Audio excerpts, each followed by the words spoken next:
मोर husband चाकरी career you आरंभ तेणु मो माँ पाखक प्राय वर्ष को 2-3 थर आसे। मोर सौभाग्य कि पूजा आरंभ बेलू आसी माँ को मुंडिया मारे सुजोग मिलला।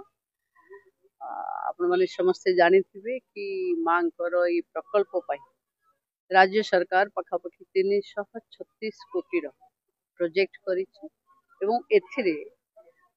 नुआ करी आड हबो ब्रेस्ट फीडिंग सेंटर जो छुआ मान को माँ माने साथी आनिक आसुचंती तांको खुशी रे तांको स्तनपान करई पारिबे से फैसिलिटीज आमे पूरी श्री जगन्नाथ मंदिर रे आरंभ करिछु। एबे सीधा भोकगान तारिणी रे स्टार्ट देखो माँ समस्त को आशीर्वाद करंतु माँ घंट घोड़े रखंतु माँ संकट हारिणी जे तारिणी ना स्मरण करे तार संकट दूर हुए।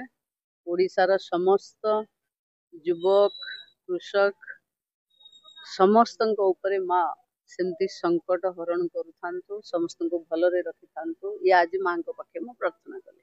Thank you.